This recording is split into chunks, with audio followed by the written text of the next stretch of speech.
The star of the show arrives.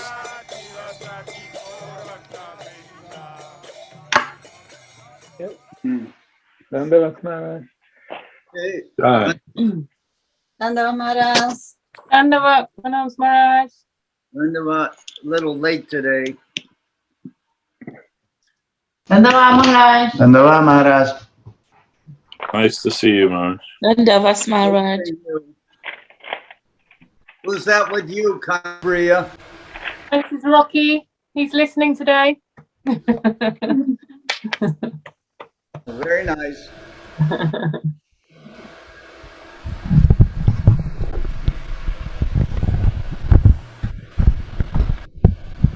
What do you say in England? Do you say his master's voice or his voice? Or what did they say? Did they use master for both male and female? No. No.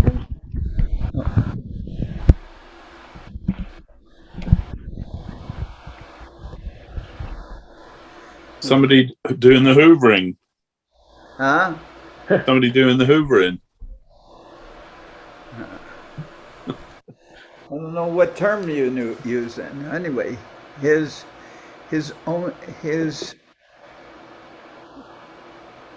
faithful owner's voice, I guess.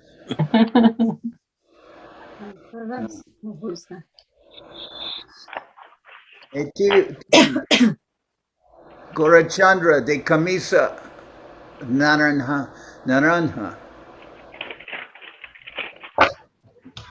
Pero de la cintura para arriba, Maharaj. Who's T-Dot?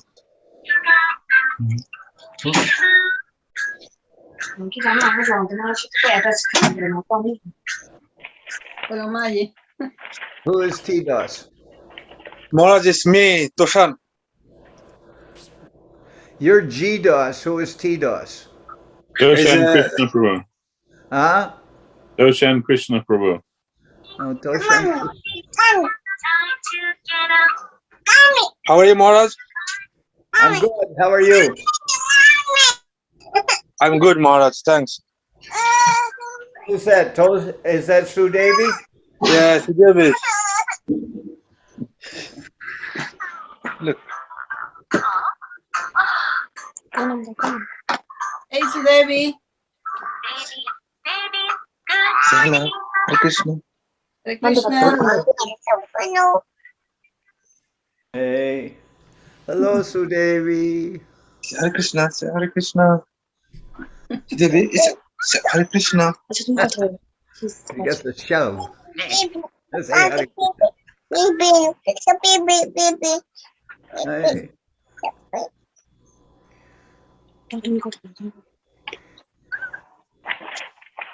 কেমন আছো? ভালো আছি। ভালো আছি।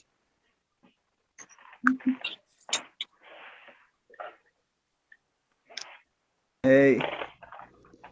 Darshan Krishna. Yes, Maharaj. কেমন আছেন? ভালো আছি, মহারাজ। আপনি কেমন আছেন? ভালো ভালো। খুব ভালো, খুব ভালো। Oh. Good to see everyone. And did Saraswati, is she coming or not?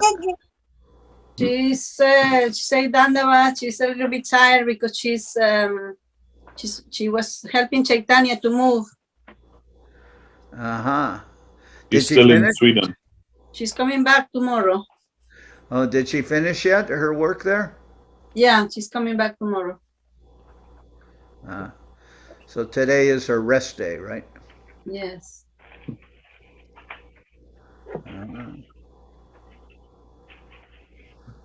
That reminds me. Just one second.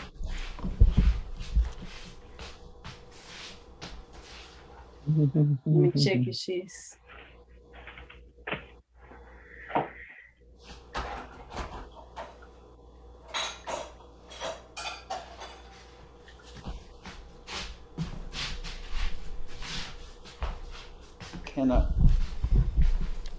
cannot watch people drinking tea without making some.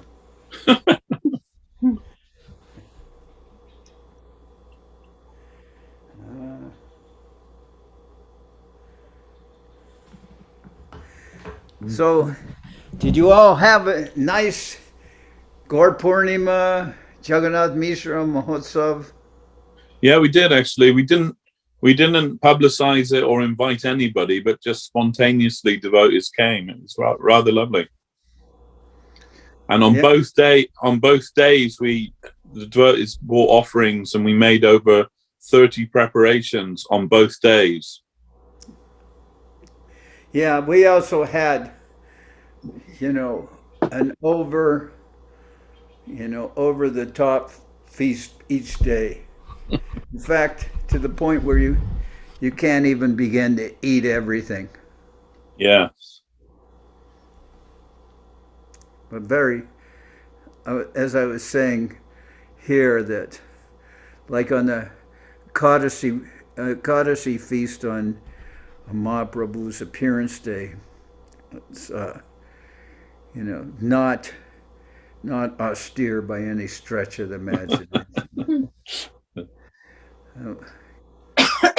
And what is it that, as I was saying, they have, I once read somewhere that they called Alfredo heart attack on a plate. But Gorunga potatoes, like they make Gorunga potatoes make Alfredo look like a poor cousin, The Gorunga potatoes, they only contain, what is it, cream and sour cream, butter, ghee, just those things combined. Yeah, something light. With some potatoes floating in there. I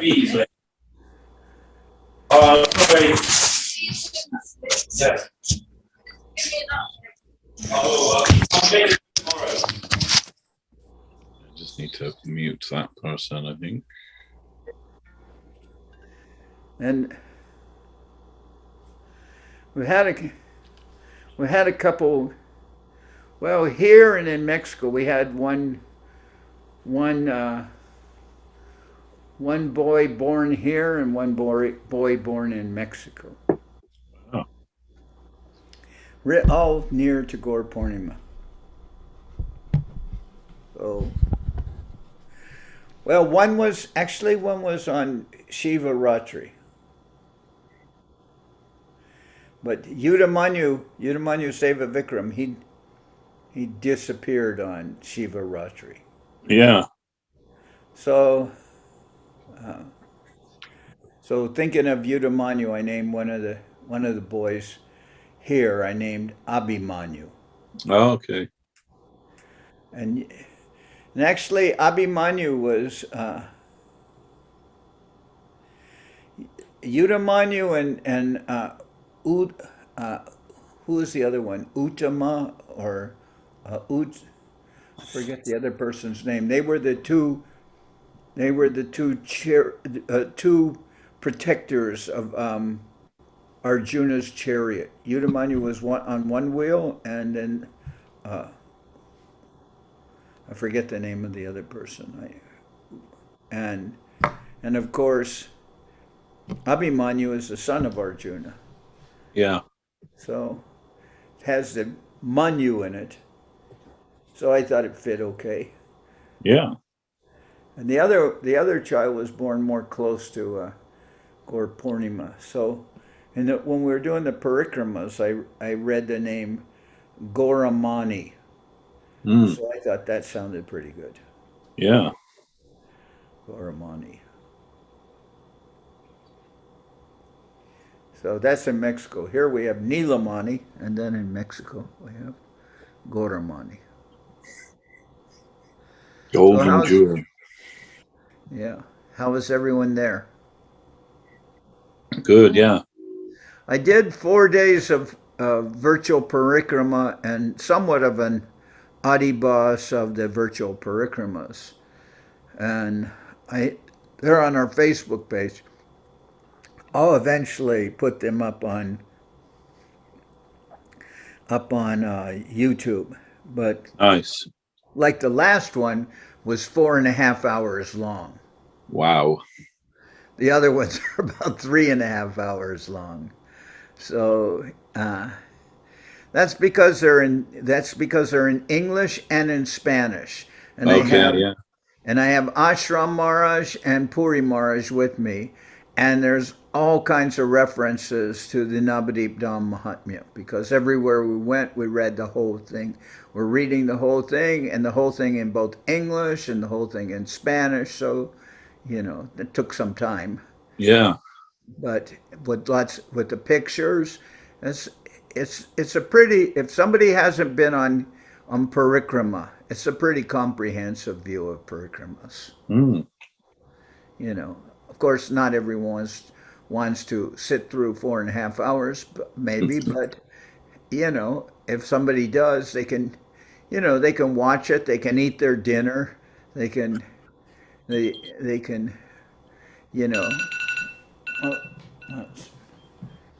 can pause it and everything. It's just 1 second. There's tea brewing time.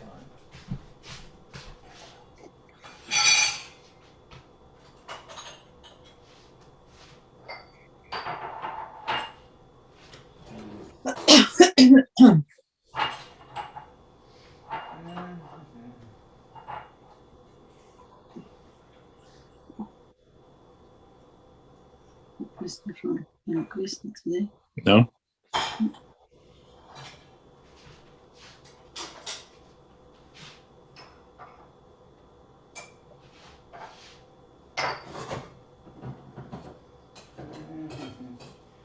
Coming. Church.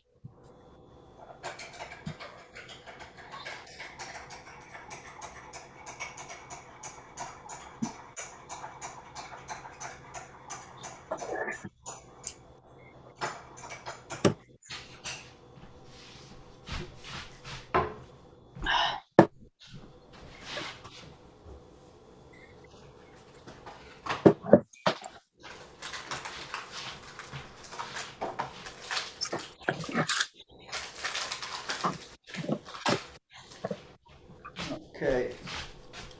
All right, back. This will work since I'm talking to England. This will work with the tea. Walker's shortbread rounds.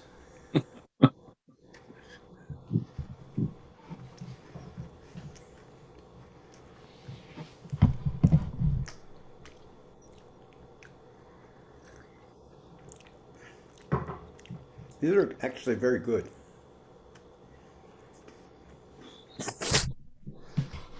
We don't have any question from anonymous this week. Uh-huh. They've let us down a little bit. Is he back? I don't know. They haven't let us. We haven't heard anything from them today. Nothing so far. Nothing from anonymous. No. Disappointing. It is, isn't it? It is.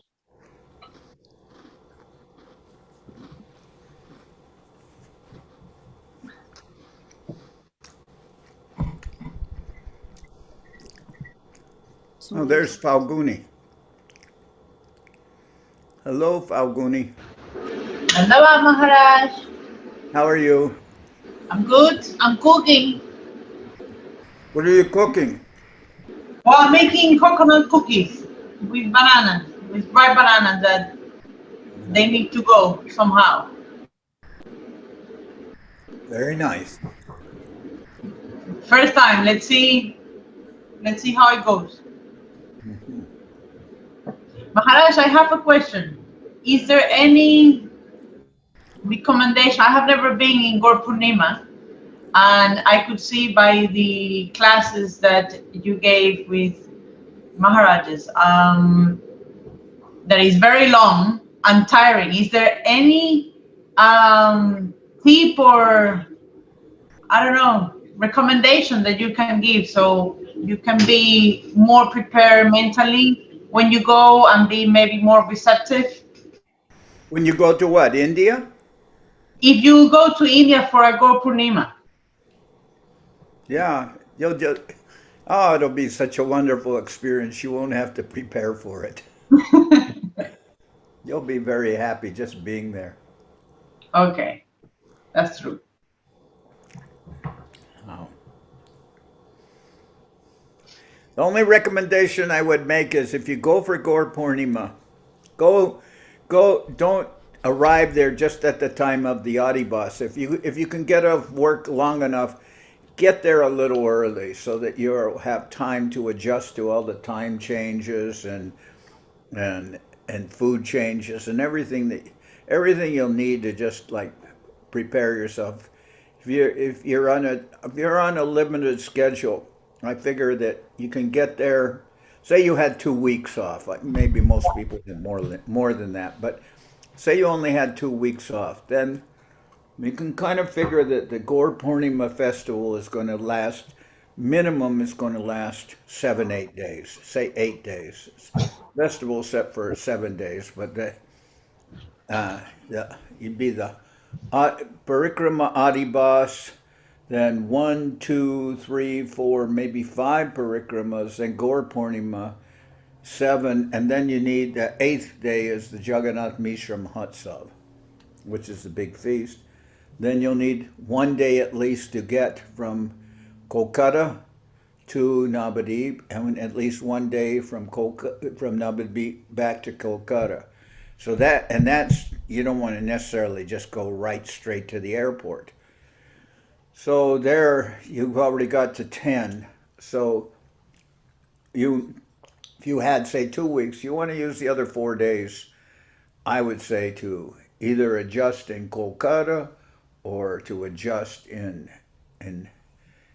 Navadvip, depending on where you want to be. But you need just a little time to get acclimated to all the changes. So it's not like, I don't think it's a good idea to get there just the day of the Adibas. I mean, you won't be able to handle all the time changes and just get into the thing of the next morning walking for about 8 hours. Sounds good. Hopefully I'll get a month. Yeah, month is perfect. Yeah.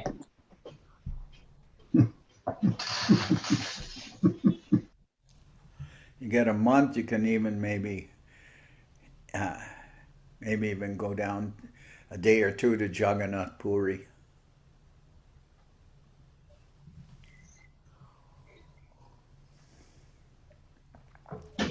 Thank you, Maharaj. Yeah. But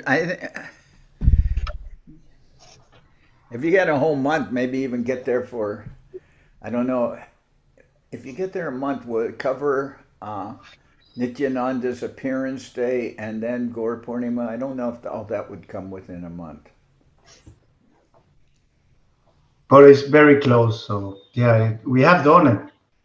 Mm.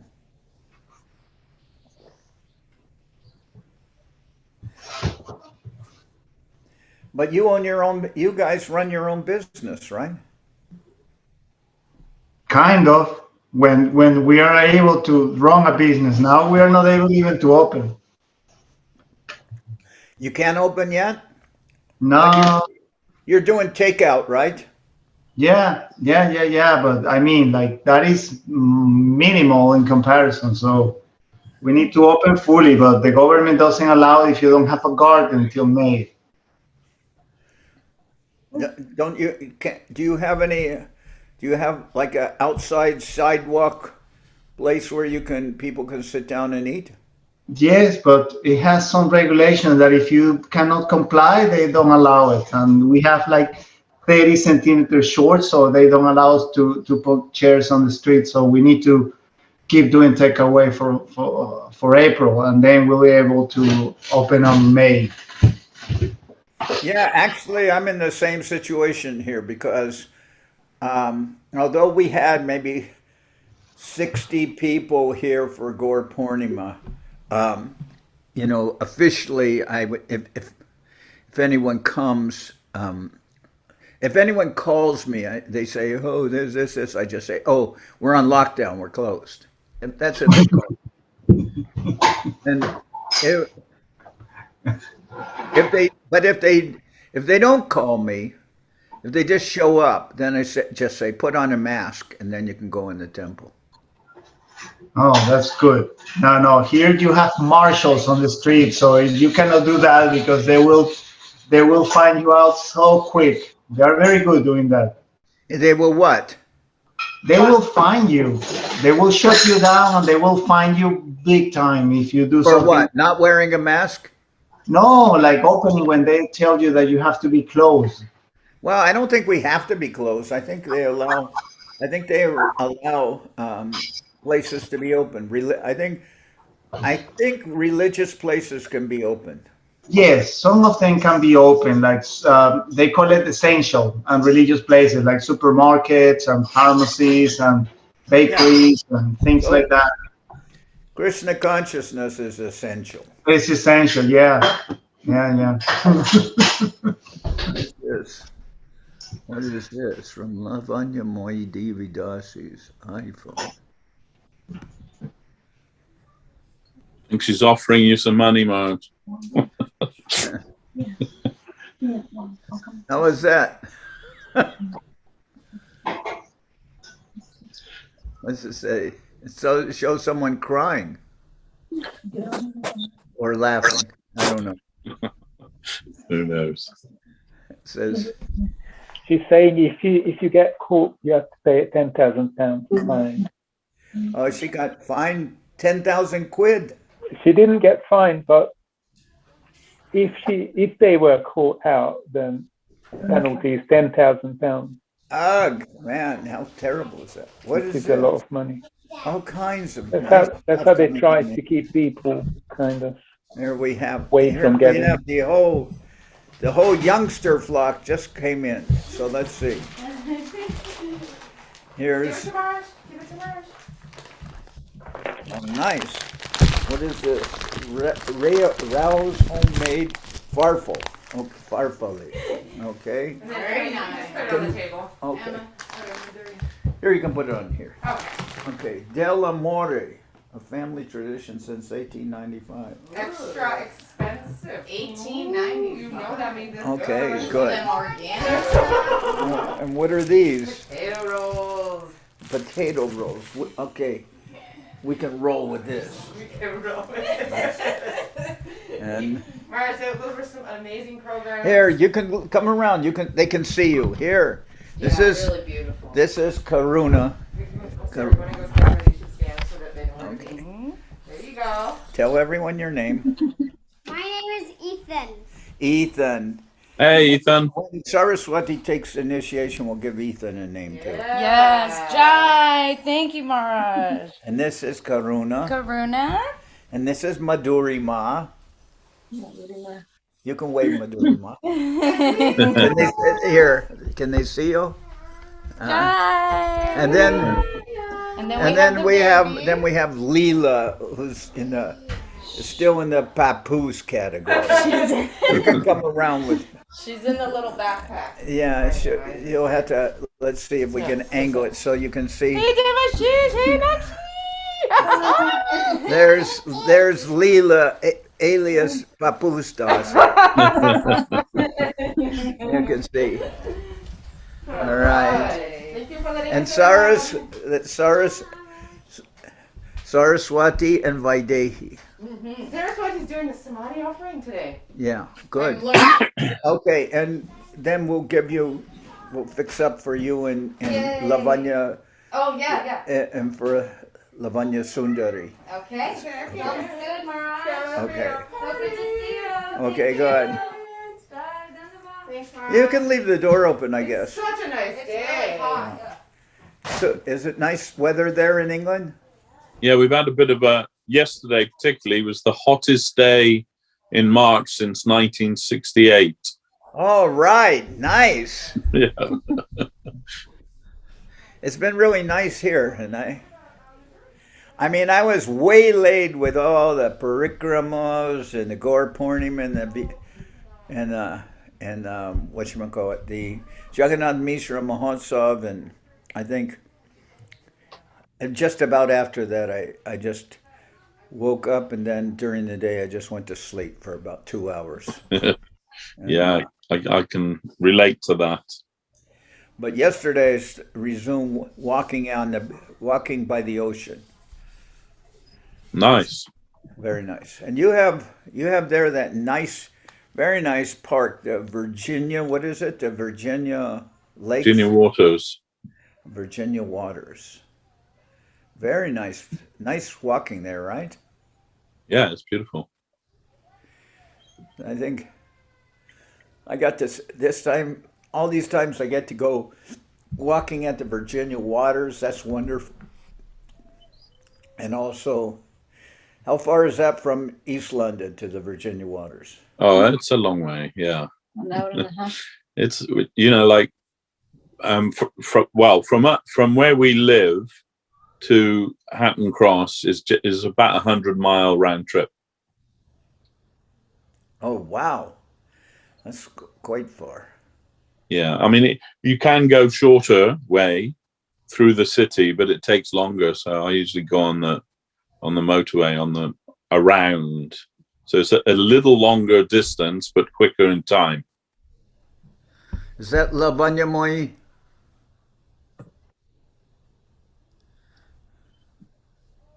It's Krishna Mohini. Oh, Krishna Mohini. All right. And so what's near you?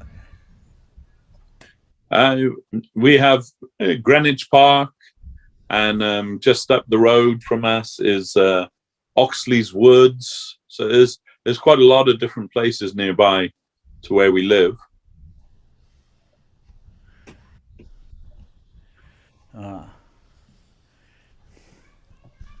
And we went with you and others to Hampton Court, yeah.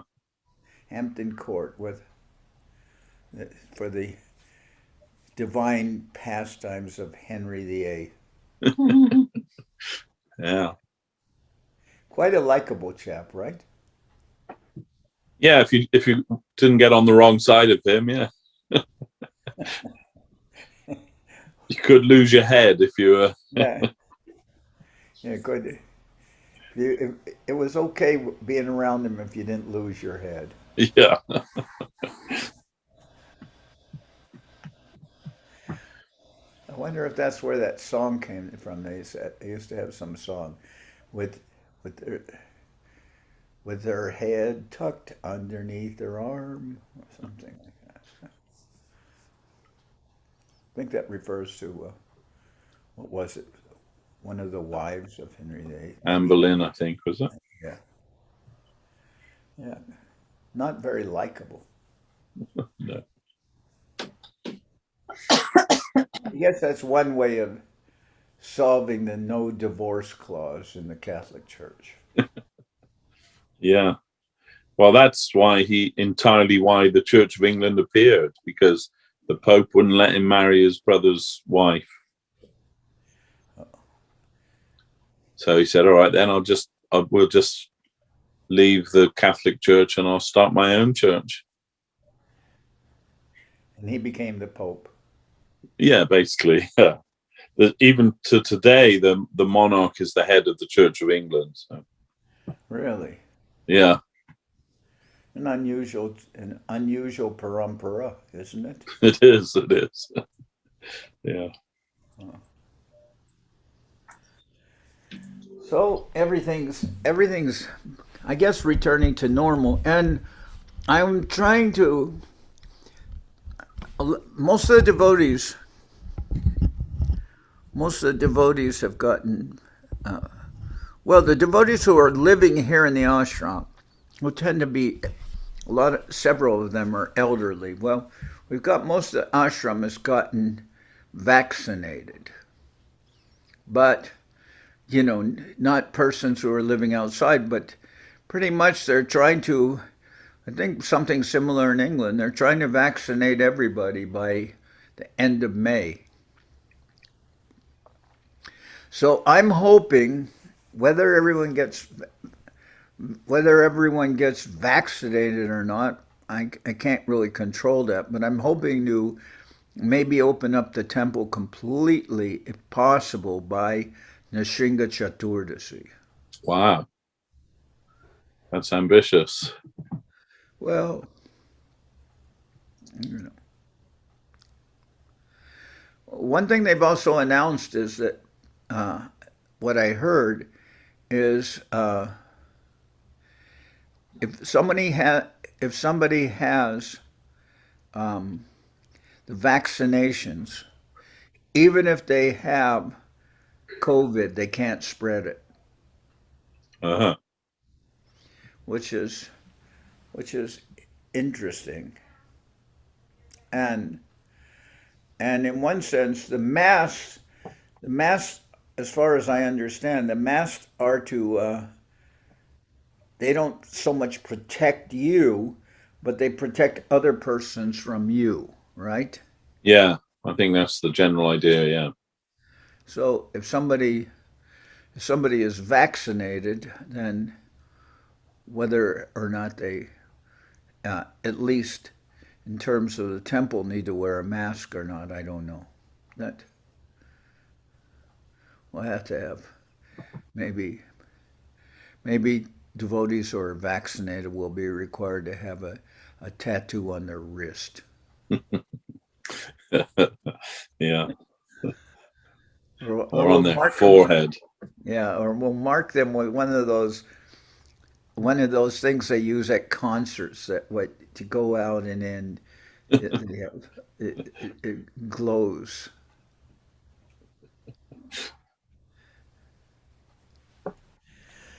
Anyway, it's difficult times, but you know, it's just goes with the territory, I guess. Yeah. Anyway, are all the devotees safe in London that you know of? Yeah. A few of our devotees had the COVID, but no fatalities. They've all pulled through. And how is Ratnavali? And how is Ajay Krishna? How are you? We're all right, Maharaj. Thank you. Still surviving. Because Ratnavali, she works in. She's not necessarily close to patients who are. She does have to see patients sometimes. She has to be. She's protected, right? Yeah, I mean, she does her best to kind of. She has the vaccination, huh? She had the first one, and she's going to get the second one, I think, possibly this week or the next. Yeah, I even heard that they say that pretty much once you get the first vaccination, and 2 weeks pass, you're fairly protected. You're not completely protected, but you're pretty protected. It's probably better than not to have it at all. But there's so many different speculations whether you, well, like they say, whether you have both doses, you still can spread the virus. No, that's what they're saying. And now they're saying according to the information that they're releasing now, you can't spread the virus. Is that what they say there? That's what they're saying now. They're saying with their vaccinations, you can't spread the virus. That's what they just said a couple of days ago. So if that's true, that's fairly good news. Yeah, but that is yet to be seen. Hopefully, it is true.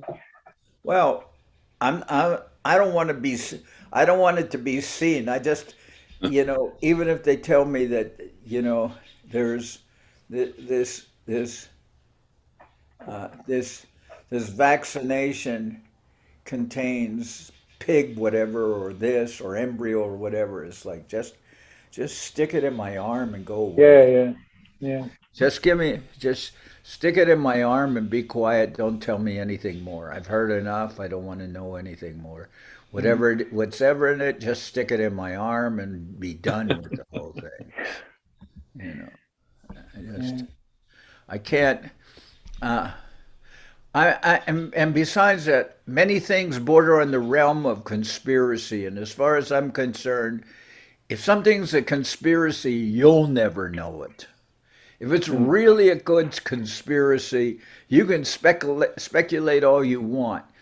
You'll never know it, because really good conspiracies, if you knew about it, you'd be dead. So there's no use even investigating conspiracies, because you'll never know. You'll never know. You'll hear many rumors and they can say many things. And it's like after you hear all the news and everything like that, they say, well, you've heard this and you've heard that and you heard this. Now, what do you think?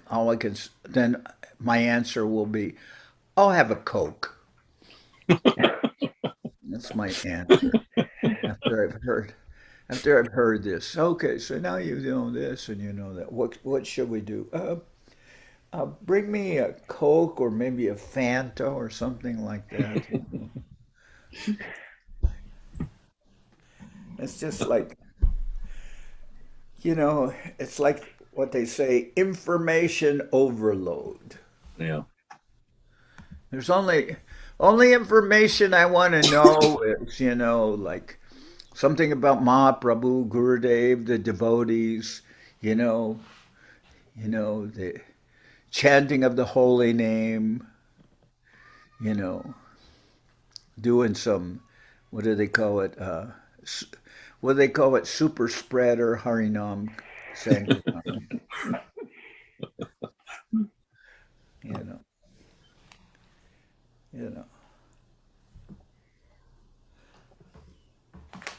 I mean, I'm sure everyone's had experience, but my own life, I've almost died several times. Twice I almost drowned. And when I was young, I'd run into the street without looking. Several times I had cars screech to a stop, touching my clothes. So, I'm not saying I'm protected. I don't believe that I can be reckless and I'm still under divine protection, but I do feel that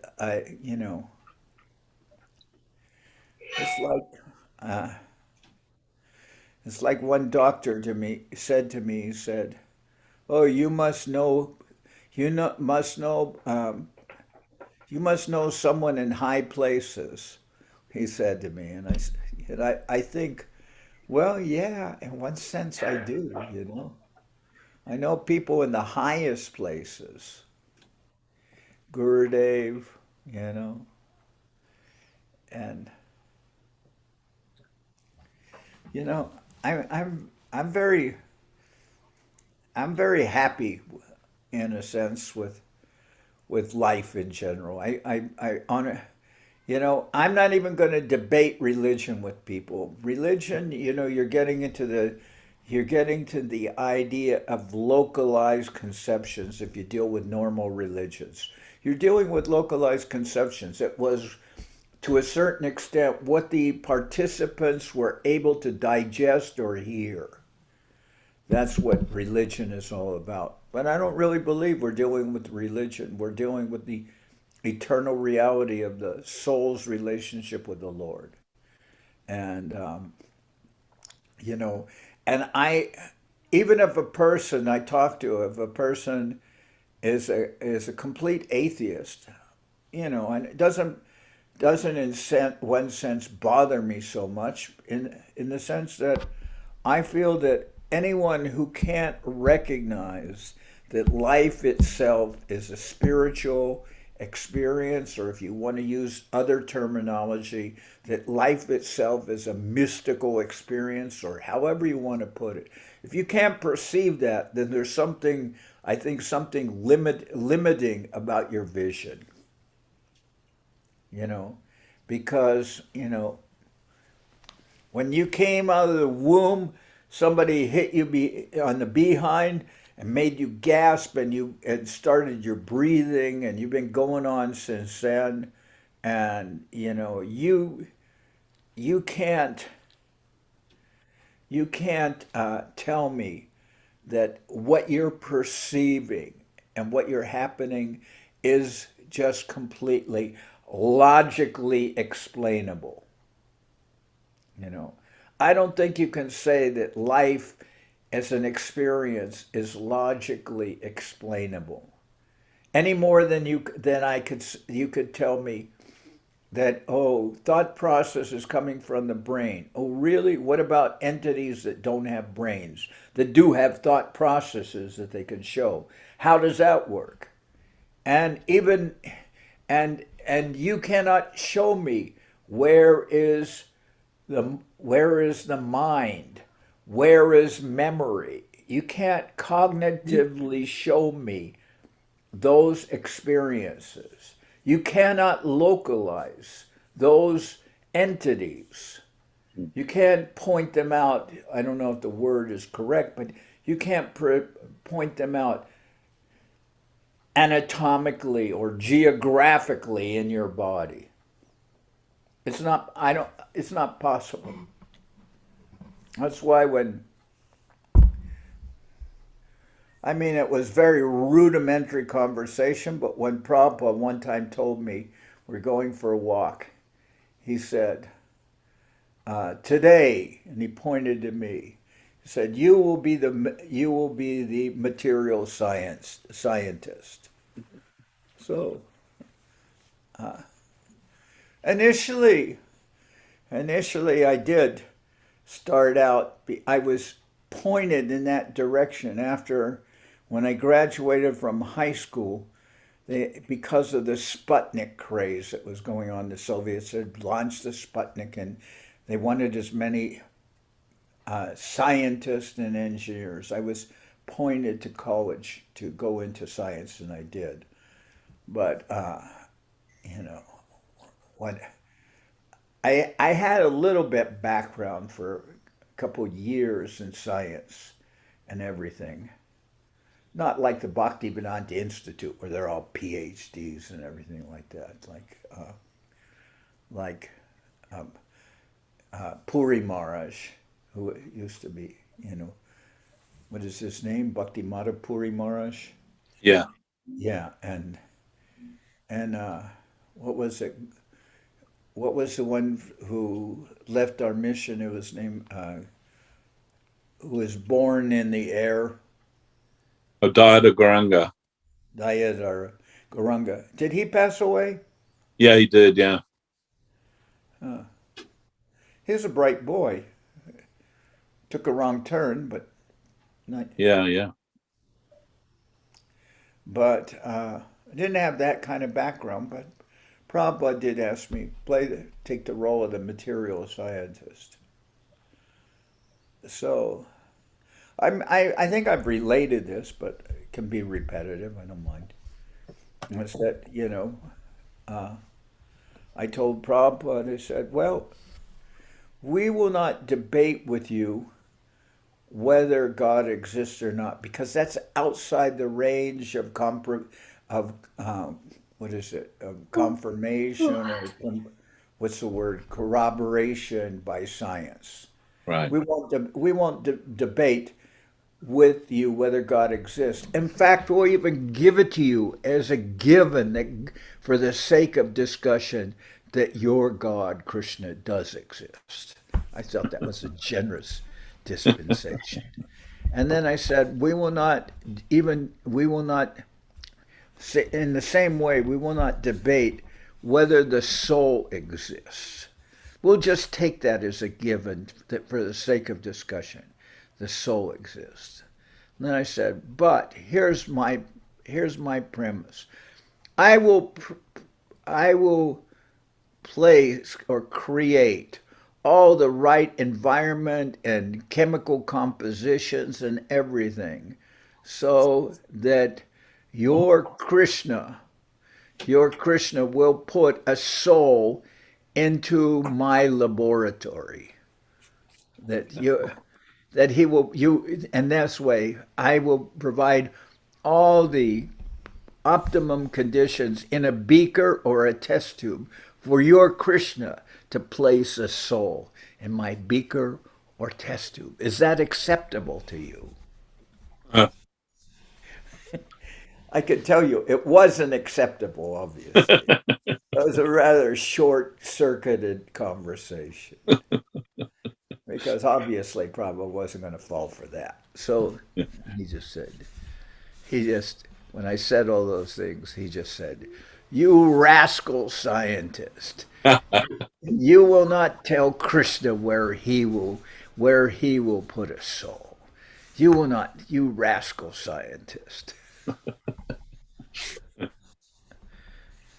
And he used to also argue, if I give you you say the body consists of this composition and this and these chemicals and all that. If I give you all those components, can you create a living organism? Like, let's start with a little ant. Certainly it's, or maybe that's too small, micro engineering, but start with how about a small bug or a small mammal. But obviously, I even remember when I was young, they used to have, maybe before many person's time, they used to have on television Disneyland. And they had it divided into 4 components: Fantasyland, Tomorrowland, Frontierland, and some other Natureland or something, I don't know.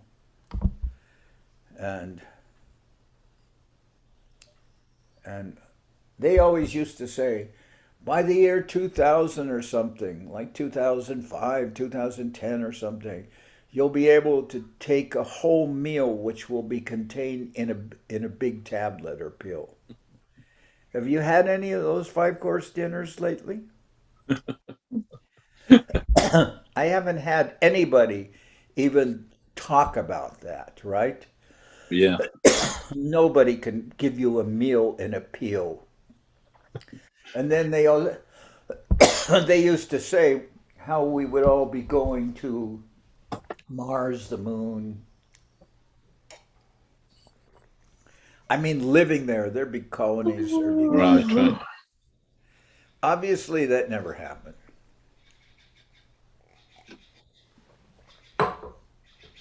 And as I said before, the upshot of me was I decided that science has its limitation because when I graduate with a degree, I will become somebody's dog. No offense to Kanupriya's Rocky. But, I'll become owned by somebody. I'll become somebody's dog. Which was very unappealing to me. Now, of course, you, Devashis, you've worked for the, what is it? You work for the English government, right? I did. I don't anymore. But yes, I did. So that was not totally unenjoyable for you, right?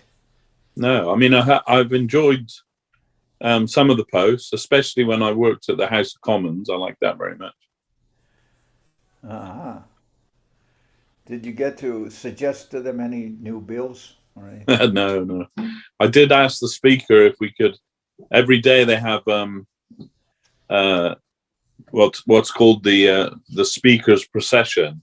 So the Speaker of the House comes from his house to the Chamber of Commons, and they have a procession, and he has his chaplain with him, and a couple of guys with rapiers, and some guys, boys carrying his train and like that. And I did suggest to him that they could change it up a bit and maybe have a cyclist or a juggler or something someday, just to make it a little bit more interesting.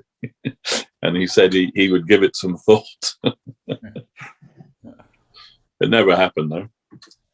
Well, they would have, if it was outside their budget, they could have probably found some qualified persons in the intersections. Yeah. Some jugglers in the intersections, or even some of those persons that breathe fire. Yeah, exactly. Yeah. Do they have them in England sometimes? The fire Yeah, breathing? yeah. Yeah. Or we could innovate the lens cleaners. There's always some windshield cleaners in the street. Yeah. That's kind of novel that they have like somebody carrying the train and Yeah, actually, it's a little outdated, isn't it? yeah, the speaker while I was working there, he was the first one who didn't have all that, as he didn't really like it, you know. So it was a bit modified, let's say. John Burko, his name was, and yeah, he was quite like a modern thinking kind of guy. That's the thing, you know, like British Parliament is half you know, a political institution and half museum, really, you know. It's like a working museum, the House of Commons and the House of Lords, the whole Palace of Westminster, really. Hmm. Well,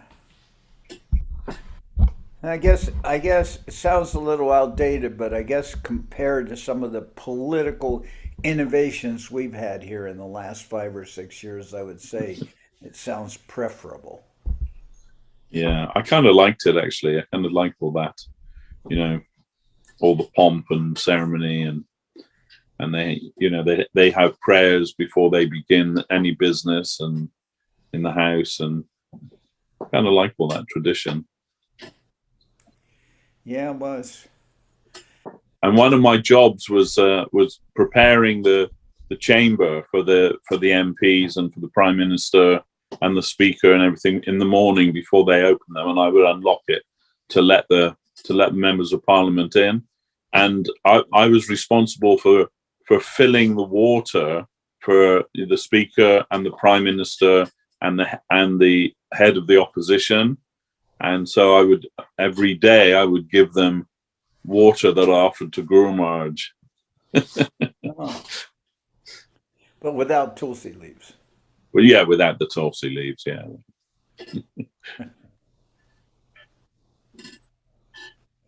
Huh? Well, I think that's preferable to being permanently employed as somebody's dog. But I'm not demeaning the whole system of work and incentives that goes on in society. Used to be that they generally paid people really low salaries, and then it did occur to some people that you could practically live by begging better than you could by working 40 hours a week for a salary, because it was Sure, yeah. the wages were so low. So people did work by begging, and then some people lived by begging, and that was, you know, the harbinger of the youth movement or something. And then later they realized, well, this is not working to our advantage. We should raise the salaries, but keep them still low enough that people have to work, and also that they won't be able to attain any kind of social status commensurate to those who are owners of society. And Yeah. at the same time, it will not discourage people from working, because if they don't work, they won't be able to attain enough funds in order to even live. So they adjusted the living not the living standard, but somehow or another, in the process of raising people's salaries, they created it. They did it intelligently enough that still, in many cases, both husband and wife have to work in order to maintain a household. Yeah. And even with the low wages before, that wasn't necessarily true. So you can see that they're intelligent. But I'm dealing with enough mundane topics. I want to shift to something spiritual, but I have no questions from Anonymous. No, I have a question, Maharaj. Yeah. It's not very punctual. I don't know how to make the question, but it is something that, I mean, you have been a devotee like all your life. So at some point, have you found inconsistencies or something that it doesn't click in your in the whole not the mindset, not the devotional thing, but for example, just to be very punctual, like many stories that, for example, Nrsimha Pali, that's where the Lord Nrsimha went to wash his hands, but at the same time, that was supposed to happen 2 million years ago, and it was supposed to happen in another planet. Govardhan was 50 kilometers high. That kind of things. I would like to hear your opinion on how to accommodate when you have a maybe very little mind, very limited mind of a way to process many things. Because of course I love this. I love the monks. I love the philosophy. I love my guru. I love everything. But when I listen to that, I feel a little like, well, I just basically skip that part. So I would like to know what you think about that and how to deal with that. I don't so much really concern myself with things like numbers, distances, chronological events. Even the Mahabharata says there is no chronological reasoning behind everything. But in any event, I'm not concerned myself with linear measurements. I'm just not concerned about that because if you look at something as a dynamic whole that can expand and contract and can move in different ways, and even if you look at events, like you can deal with three-dimensional coordinates, but then obviously you need, even to start there, you need a fourth dimension, which is not contained in those three dimensions, because if you deal with this happening at these coordinates, but it's at the wrong time, it's not going to happen there. So then time is a fourth coordinate, and that's not necessarily, that maybe can be shown on some graph or something like that. But then you're going beyond what are the dimensional limitations. And even the Brahma Samhita, I remember the old introduction by Bhakti Siddhanta Saraswati Thakur. Do you remember something of that? The very beautiful, nice language, particular to Saraswati Thakur, about shot, with the limitations of the mundane mind and all this. I forget the exact terminology. You can go back and read the original language of I think it's the introduction that was presented in the English Brahma Samhita, the old edition. And it was talked by Srila Saraswati Thakur. Very, very, very nice. And Bhakti Vinod Thakur, he said that argument is not an applicable, to what can you say, to spiritual events. Argument is not a suitable means of understanding spiritual events. Just like, it's the wrong instrument. It's not the applicable instrument for being able to understand things. Everything will be ultimately based on faith. But, you know, personally, I don't have a difficulty with that because I'm not trying to accommodate the unlimited spiritual substance within the confines of my finite mind. If the mind is finite, but at least what you're talking about to me seems like within the finite considerations of our own measurements. I just, to me, it just does, it lacks, to do so kind of lacks importance to me. You know, I can judge or analyze things of this world, and I can see, you know, but even then, as I said before, when I was very loosely talking about conspiracy and all that, there are so many things that are beyond one's perception anyway. And that's just in the most mundane, super mundane terms. You may be able to understand something, but then, for instance, I remember when the fifth canto came out, people were shocked by the measurements in there. But if you considered certain planes of, just like you can consider planes of consciousness, if you considered even certain geographical planes, like a plate that would go through, the axis would go through, say, the sun and the earth on the same plane. I don't know if how you do that. Maybe Janmadweep? How is it? Janudweep. Yeah. If you consider it a plane rather than just a physical dot, right, then a plane that goes through the sun and the moon, then you find distances from that plane would be measured, I guess, as perpendiculars. And they have certain distance, certain dimensions. But if you're measuring, for instance, the distance of the sun to the earth, for instance, they're on the same plane.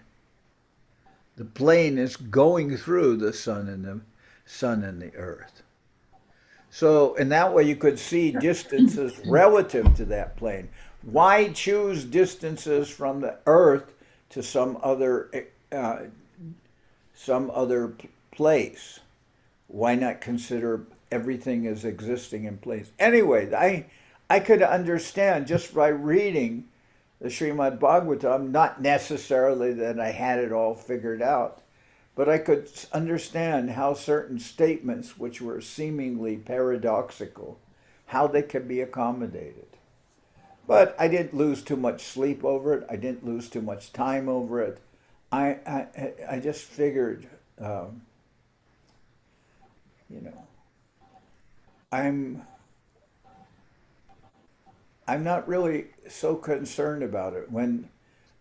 Recently when somebody talked to me who's kind of gone a little off from our line, he said that person wanted to talk with me about certain subjects, and he said, are you willing to discuss this and this and this? And I said, no, not really. I'm not so much willing to discuss them. It rather seems to me unimportant, just like in the Middle Ages they used to discuss how many angels could dance on the head of a pin or something like that. Well, I'm sorry, but I'm just not interested in that discussion. I'd rather have a Coke. And I'm just not interested in dealing with the finite limitations of the mind, putting some finite limitations on the mind. So when we hear about this and this doesn't add up historically, or these measurements, Well, are you necessarily talking about the same Kali Yuga? Are you talking about the same, are the parameters that you're establishing, are they all identical? Are they all identical? What is being described here?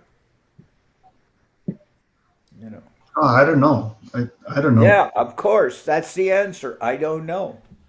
So I'm not really concerned about, finding contradictions. Even if somebody says, well, that's really shows your ignorance, and that shows your limitations. And they say, that really shows that you people are closed-minded and you're not even willing to discuss or analyze anything.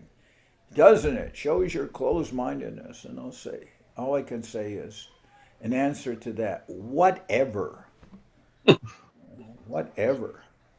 If you really want to believe that, I mean, I find my interest is not drawn to things that seem incomprehensible to others, because I can present many incomprehensible things to people who they can't answer.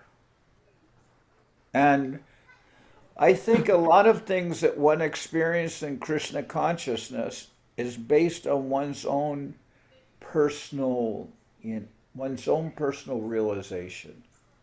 And I'm sure you have those realizations, because just as you've grown from being a small boy into now, developed stage of your life, you've had many, many things that you've understood. Like in Spanish, they say that what is the saying? El diablo sabe más por viejo que por diablo. Which means that the devil understands more from being old than by being a devil, by having the title of devil or being in that position. Now, those are not necessarily good things that he's learned. There's tools of his trade. But Srila Guru Maharaj, when he explains about faith, he says that these are realizations I've had, and these are what he calls tools of the trade. Doesn't he use those terms? You've heard that? Yeah. Yeah. So what does he say?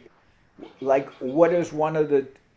He has much in this terminology. One of the important things is he says, you're approaching the Department of Mercy, and you're saying, I'm a fallen soul, please, my Lord, give me your mercy. Or to Gurudev, you're saying that. So you can't be judgmental with others.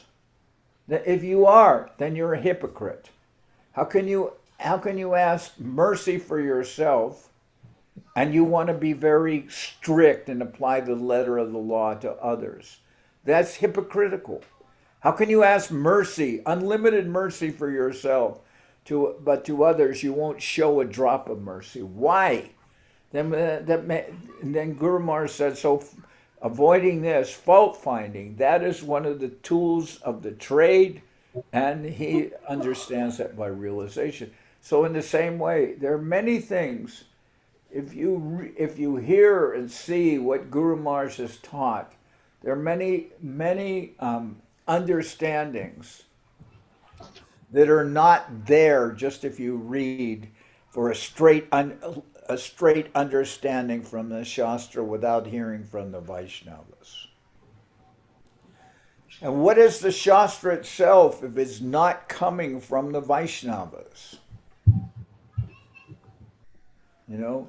Whatever we read and hear, what is it? Is it substantial in and of itself, or is it very much related or dependent on being heard through the words of the Vaishnavas? Then you could say, well, it's coming from Krishna, it's the words of Krishna. Oh, really? Is that why there's so many different interpretations of the Bhagavad Gita? Because it's so It's so self-contained and understandable. I mean, Prabhupada would say, as it is, but is it really as it is if you're not able to hear it from a Vaishnava? Or is it something else? So, and I think many things that you're talking about, if you really want to understand them, it is possible to understand them, but not in a cursory way. You have to evolve and delve into those based on the criteria of faith. You will have to approach it in that way. And if you can approach it that way, you can come to conclusions. It's not like, I mean, what do we say? We say, somebody can say, well, you're asking for blind faith. I'm not asking for blind faith. Why should faith be blind? There should be some level of realization. Just what do they say? What's the word? Gyan and Vigyan. There has to be some realization. And every day one is getting some realization. So if you approach it, if you really want to understand those things, you can approach them and you can inquire and you can see and you can come to some very good conclusions. I don't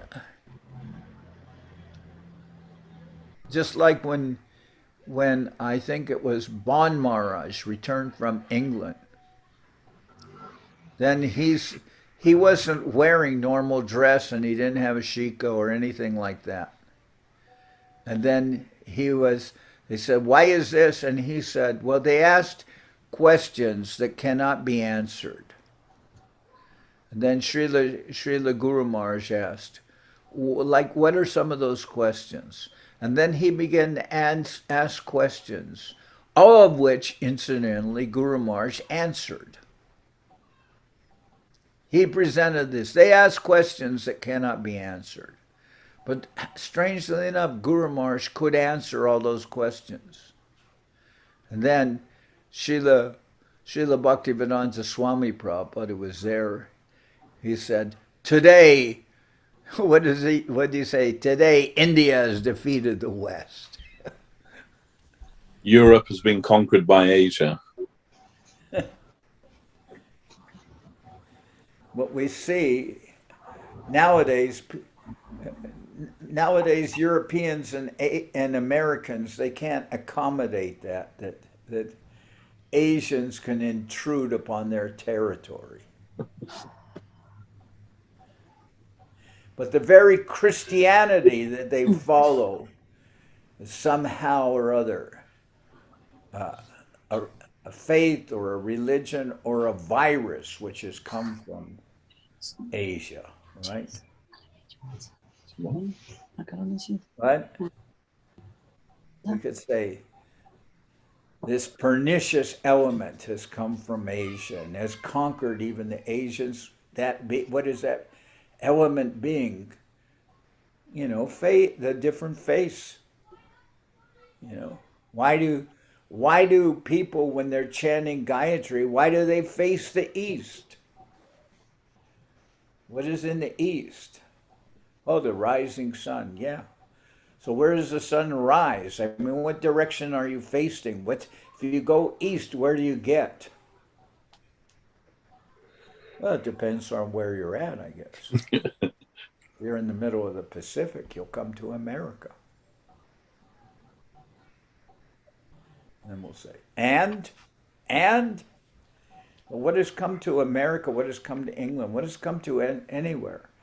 Many of the modern faiths, they've come from the East. So they would say, oh, you see, they're all viruses that have come from the East. Your Krishna consciousness, maybe it's also a virus that has come from the East. And maybe mothers maybe mothers will advise their children. If the person you're interested in starts talking about Eastern theology or philosophy, break off the relationship.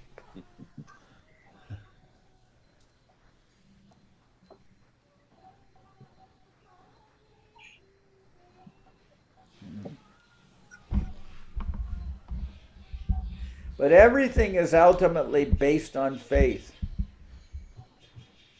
Why should I accept that you will pay me in paper? Why should I accept it?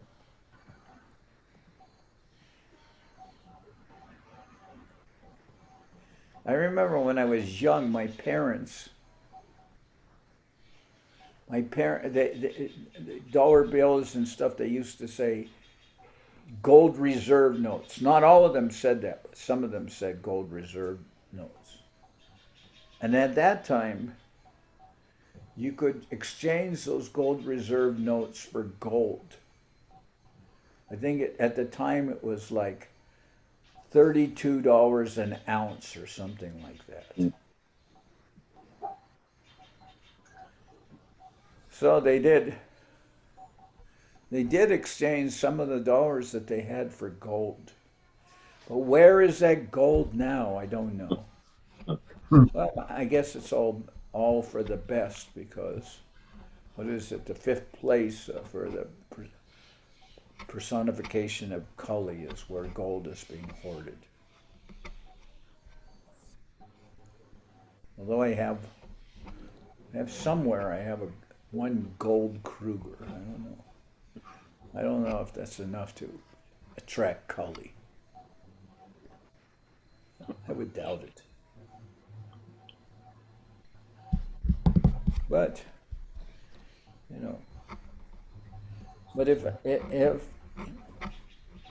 if I could exchange paper money for gold at the rate of $32 an ounce, then I might have some more faith in your paper money. But as it is, your government, my government, is just giving people an incentive by printing more money and giving it to people as stipends, right? Is that right? Do they have them in England too? Yeah. Yeah. So they just print more paper money, right? And I guess you could say, based on my faith in the whole process, I have faith in that paper money, so they can print as much as they want, right? Is that a logical conclusion? Is there divine backing to that money? No, the backing is that everybody agree on that, and that's. I mean, I understand what you're saying, but the backing of that particular situation is that wherever you go, people will agree that 20 bill notes will have that kind of value. That is, but I think that it's about the value. I will say that's fine. That's generally fine, and you may keep something aside for a rainy day. But in general, do not think that you're not being taxed, even though you're not paying taxes. Do not think that you're not being taxed. They have a way of taxing you without even taking money out of your pocket. Just every time when they print more money, they're taxing you. You can say, well, their interest rates are not going up. Oh, that's true. Then I guess I'm wrong, because food and other commodities, they cost the same as they did 5 years ago, because the interest hasn't gone up. Everything's the same price as it was 5 years ago. Is that correct? No, it isn't. No, it's not. Oh, but there's no interest rate. So it must be correct. It must be correct that you can buy the same amount of food for 20 pounds now that you could buy 5 or 10 years ago, because there is no interest rate. In fact, there's even negative interest rates. We'll charge you money to keep your money in our bank. We'll charge you. And I can give an example of that. I had $1,000, just $1,000 of Govinda Maharaj's money in the bank, savings account. And every month I got the grand sum of interest on $1,000 of 2 pennies, 2 cents. At the end of 12 months, I had drawn interest on $1,000 of 25, 26 cents, which is not even enough to buy a postage stamp. And if you called to the bank 3 or 4 times or 1 or 2 times more than was allowed, just inquiries, they would charge you a penalty of, say, close to 2 quid. Right? And they were giving me an interest rate of 0.001% interest on the money in the bank. But of course, they were charging me those same equitable rates on my credit cards, right? Just pennies on $1,000, isn't it? Isn't that the way it works? They only give you a penny or 2 per month on interest on your money in the bank. But of course, if you charge something worth $1,000, your penalty, the interest that you have to pay above that $1,000 that you bought is of course only 2 cents a month, isn't it? Not exactly, but yeah. So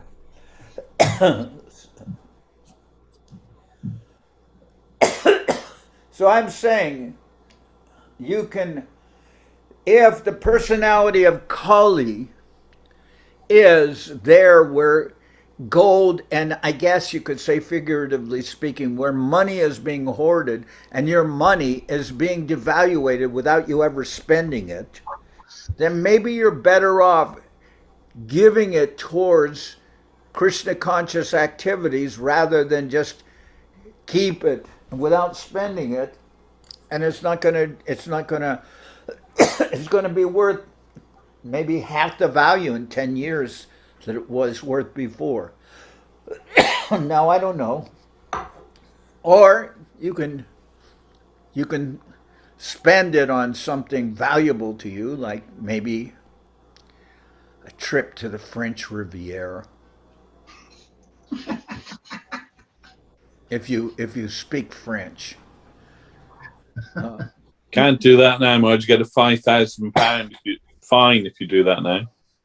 Ajay Krishna, do you or Ratnavali speak French?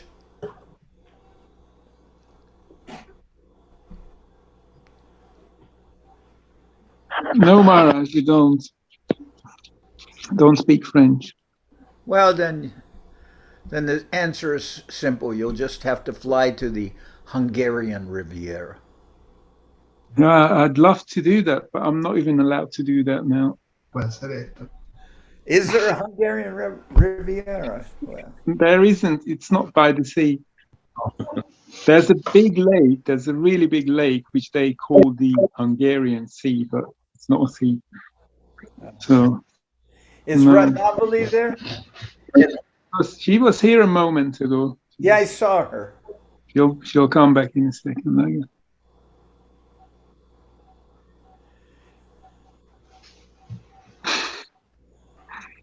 Anyway, Govinda Maharaj told me that I was careless, but he meant it in a good way.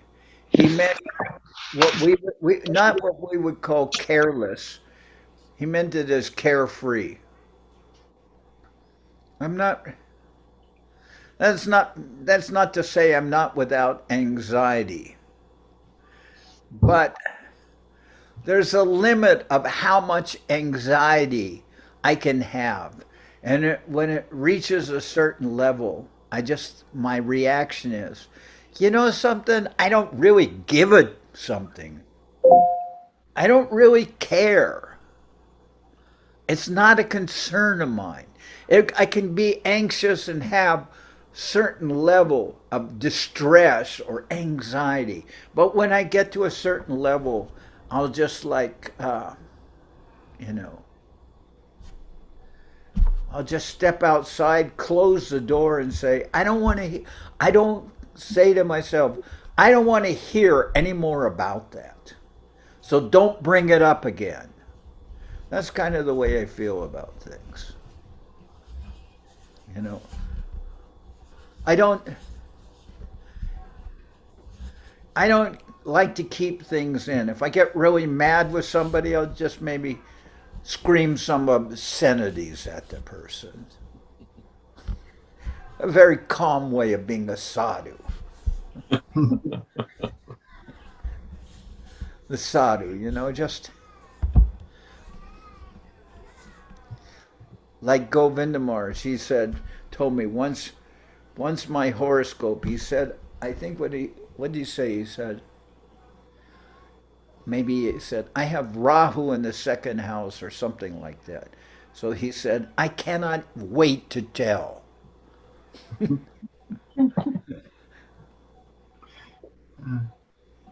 Like you said the other day that you got the vaccine, so you can tell the people go away. No, I have some good thing working for me. Even though I'm a dog, I do have Jupiter in the second house.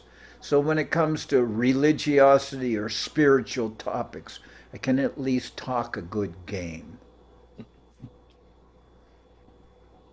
So in other words, I can talk about something which I consider of importance to me.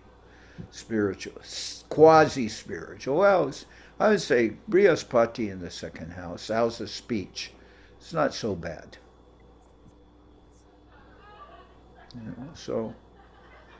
But why should one concern oneself with topics or things which is beyond one's purview, which have absolutely no importance to one's existence? It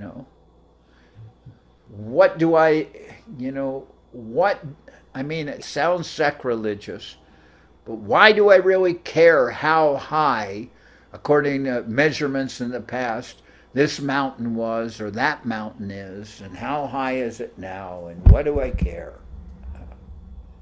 Now, on the other hand, if somebody does give me a Govardhan Shila, I will gladly worship that Shila, regardless of how small it is. I'm very happy. I see that Govardhan Shila and how Mahaprabhu touched it to his eyes and would hold it to his heart and put it on his head and, worship it with his tears. That Govardhan Shila that Mahaprabhu had, it was given to him when he was, in Vrindavan. And he had that. And, then everything is there in that little Shila. Everything. And then what am I concerned, it said that Raghunath Das Goswami went to Vrindavan with the idea he would jump from the top of Govardhan, right? And in this way commit suicide because of the absence of Mahaprabhu, Swarup Damodar. But when he got to Vrindavan, there he found that Mahaprabhu was living in Rup Sanatan, right? And he was very happy. Yeah. But today, whether one one could jump from the top of Govardhan and commit suicide or carry or whatever it's called, well, first of all, since I wouldn't really want to walk on Govardhan, I guess I would be stymied from the very beginning. Just one second.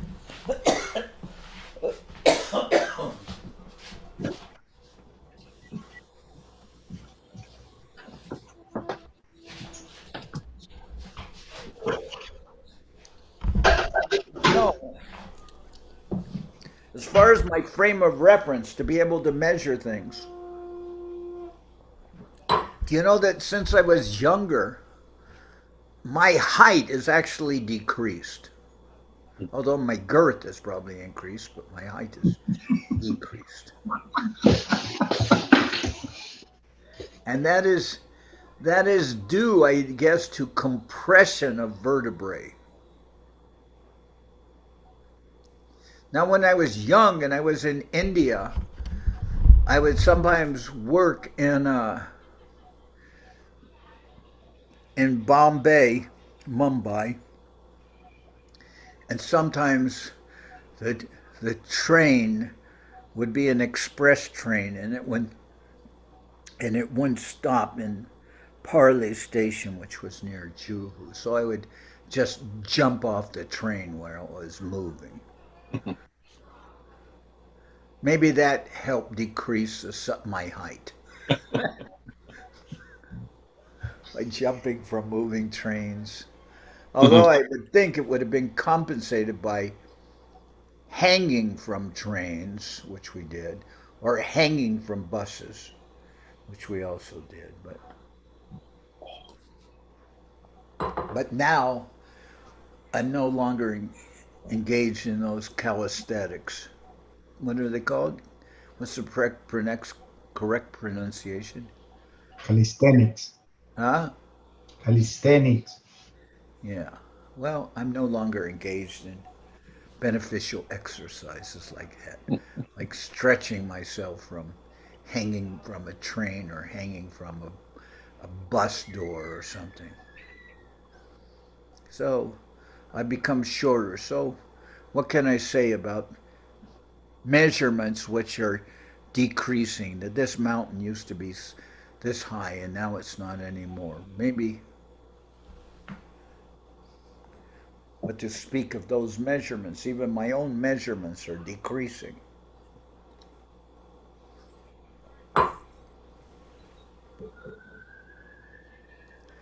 But I'm not so concerned. I could make an off remark here, but I won't. I don't know. Let's have a Coke. Have a go. Well, I could say, I'm no longer concerned. I'm no longer dating. Sannyasis don't date. Only carbon dating.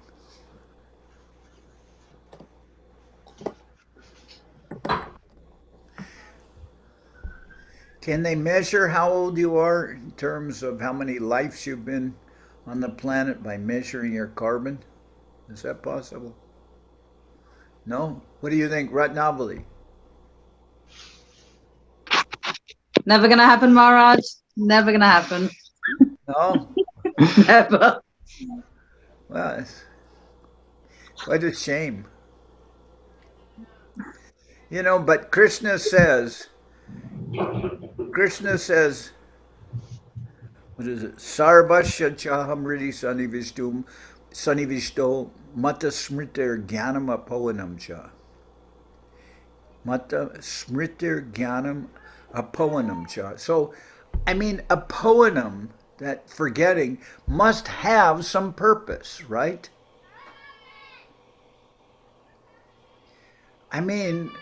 Some of the questions, Gaurachandra, that you're asking about, even if you had the answer, maybe it's within the realm of possibility of beneficial to forget the answers.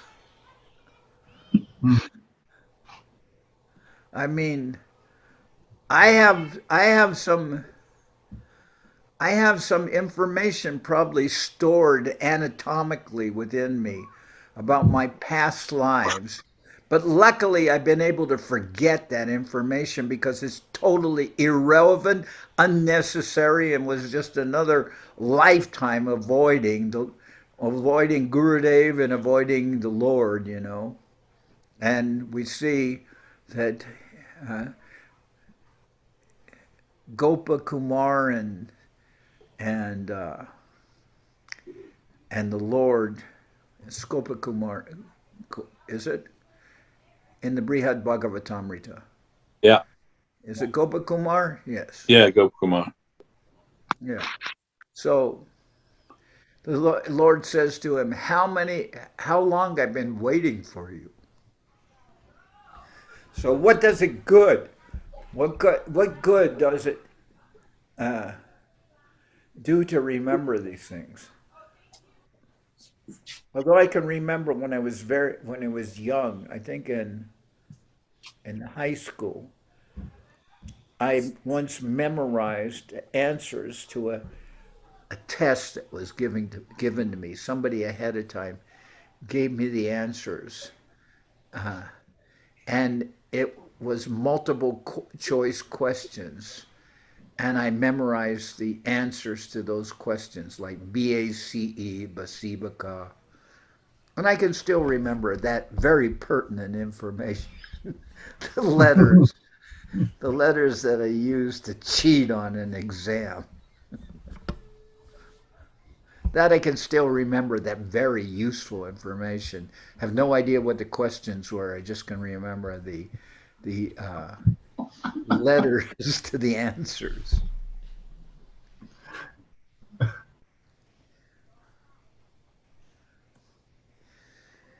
So rather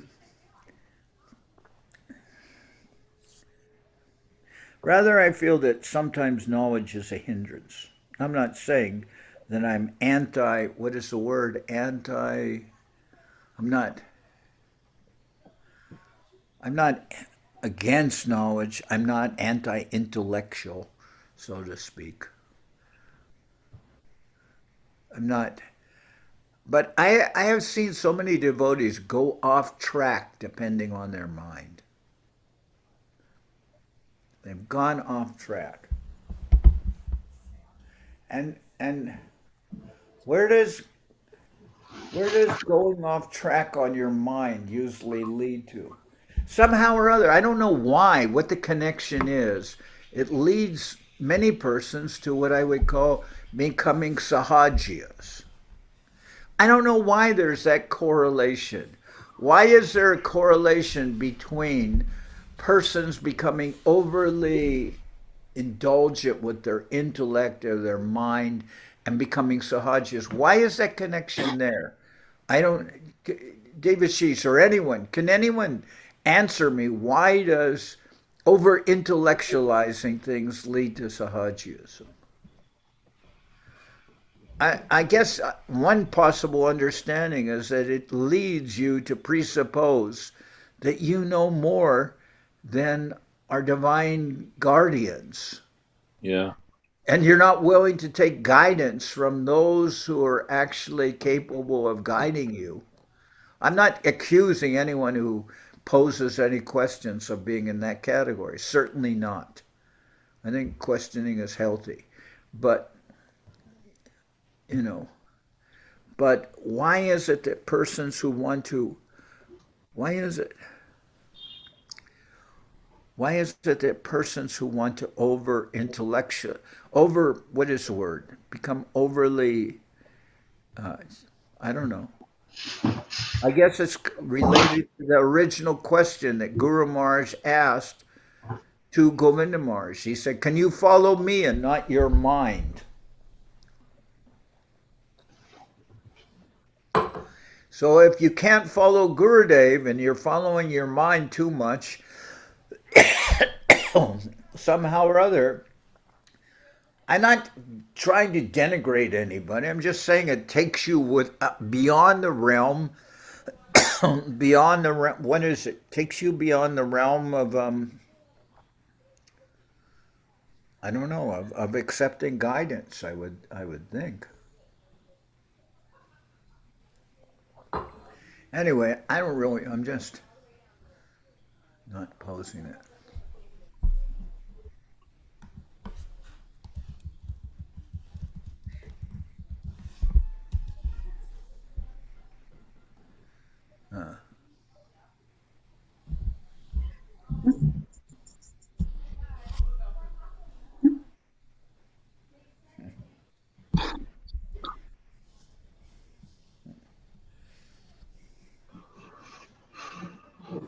So, Gaurachandra, Yes. is it? I don't know. I've kind of gone off track with your question. No, it's a great reply, I believe, to me at least. Yeah. But it's very, very much the same as a lot of other people could answer in a very not pleasant way.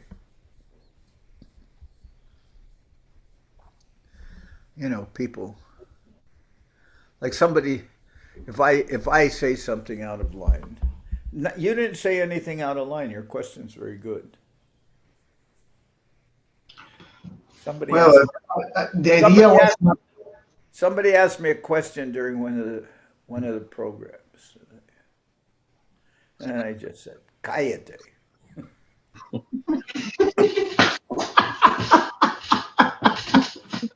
That means the answer was shut up.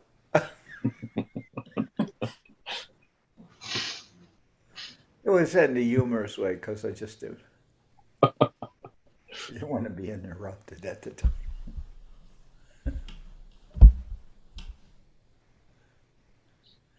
Well, you could say shut up with meanness, and you could say shut up with affection.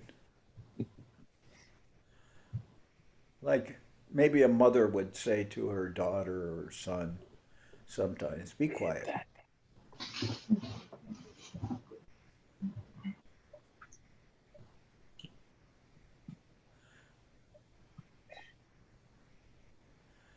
Like if someone was visiting your house, maybe your son or daughter could say, Mommy, isn't this the person that we don't like?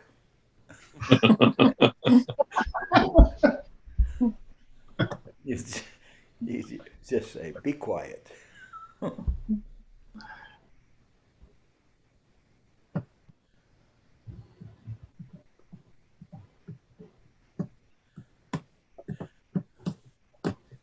Prabhupada said he once went to the house of some Indian person, and when they were going to take, they were taking prashad, not offering, they were at that house to do namahanta.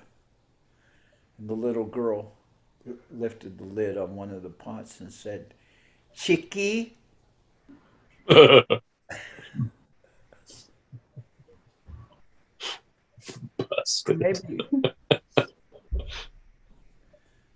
Maybe some persons don't want to take vegetarian. I mean, they don't want to take initiation because they're not yet completely vegetarian. Should that be an obstacle for taking Harinam or not? That's the fact that somebody's not a vegetarian. It would seem so to a certain extent. What is your opinion? Yeah, I think it is. What if we were preaching to people who were all Eskimos and they were all their whole diet consists of non-offerable substances? Would they be? I mean, this is actually a question that comes up in China. Yeah. Strangely enough, Yeah. Chinese devotees many of them are very wonderful. In fact, they're all wonderful. The Chinese devotees, they're all wonderful.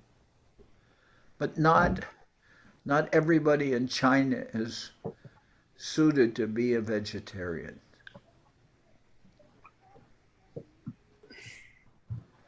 It's rather difficult. But I don't think that we're in the business of spreading Mahaprabhu's mission to necessarily spread vegetarianism. I would think if somebody becomes a devotee, one would think that they would become a vegetarian. But it's not necessarily true, is it? I think probably in general it is, but is Garuda vegetarian? Well, probably not. I mean, it's certainly the Beam Sane wasn't, was he? No, he wasn't. But I don't know if he was initiated either. As Guru Maharaj would say, that is more than initiation. Well, yeah. I mean, he's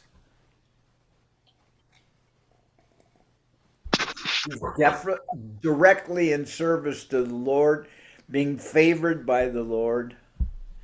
Of course, you could say, well, he's involved in the Lord's internal Leela, just as Garuda is. I mean,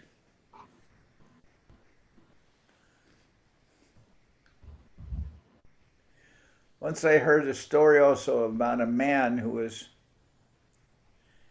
carrying a Shalagram Shila. Mi papá le encanta esta historia. You've heard that story, right? My father loved it. Like, he will repeat that every single day to me. Please go.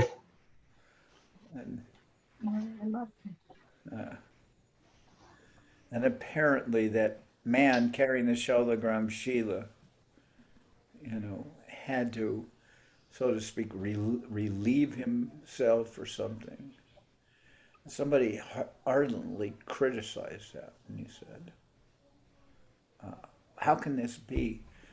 And the man said, well, when you're riding a horse and the horse stops to do something, is the rider automatically contaminated by that or disturbed by that?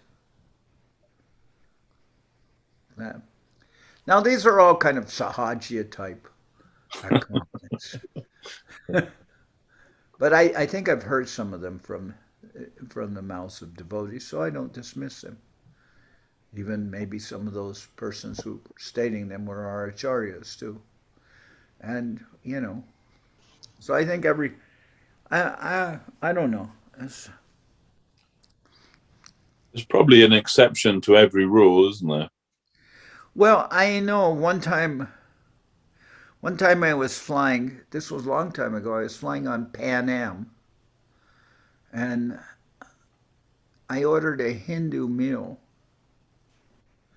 And I was eating that meal, and one devotee was next to me, and he said, Gurudev, what's that you're eating there? And I looked at it, and I thought, yeah, what is this? Then I called over the stewardess. Oh, Hindu meal doesn't necessarily mean vegetarian. Okay, so can you take away this Hindu meal and bring me a vegetarian meal? I'm sorry to have ordered the wrong thing. And one time I went from England, I was flying to Russia, and I was on Aeroflot. And when I was staying on Green Street, and when I got to the airport, I discovered that I'd left my passport back in my room. Oh, no. And Guru Vanuga, she drove all the way back to Green Street and got my passport back. And they'd already closed the taking of luggage. So I had a suitcase, and they told me, just run for the plane.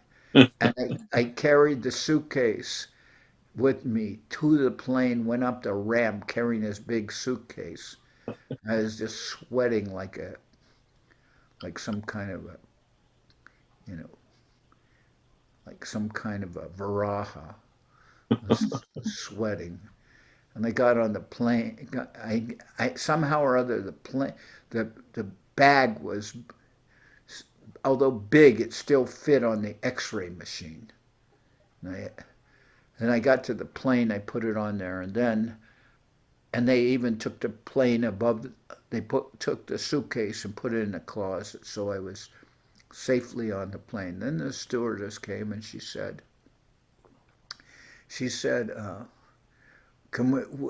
would you like a meal? And I said, oh, unfortunately, I didn't have time.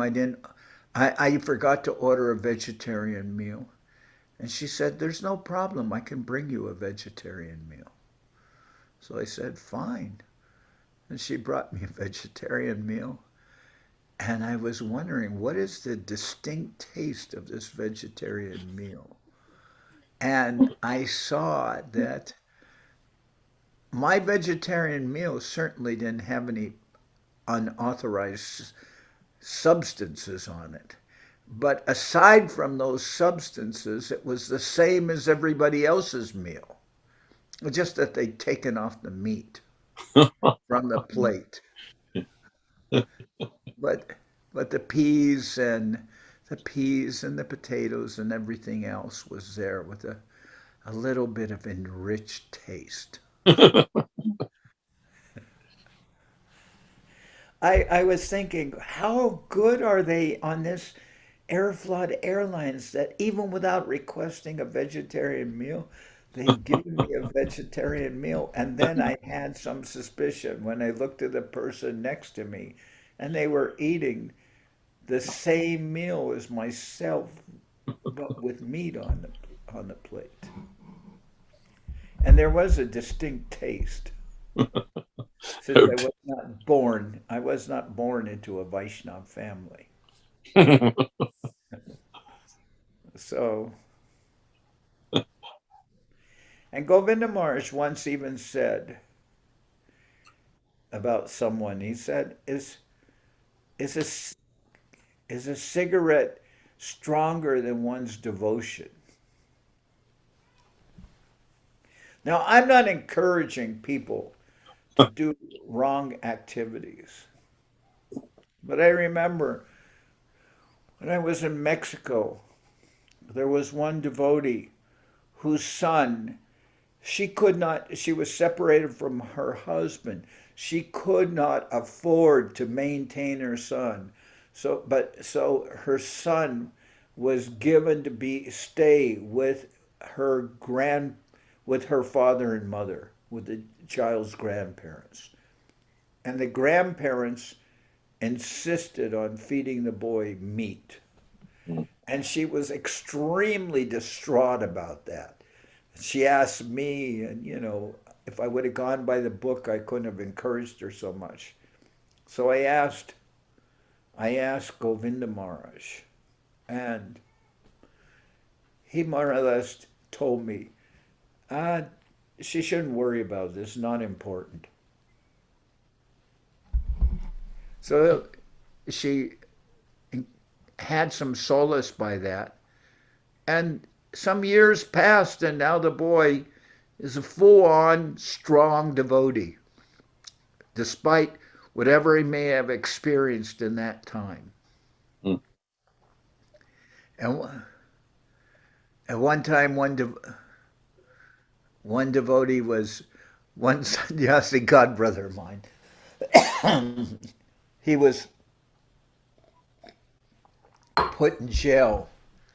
And he said in jail, they only served us like chicken soup and crackers or something like that, or chicken soup and crackers or something like that. So he said, Maharaj, and what did you eat? And he said, chicken soup and crackers.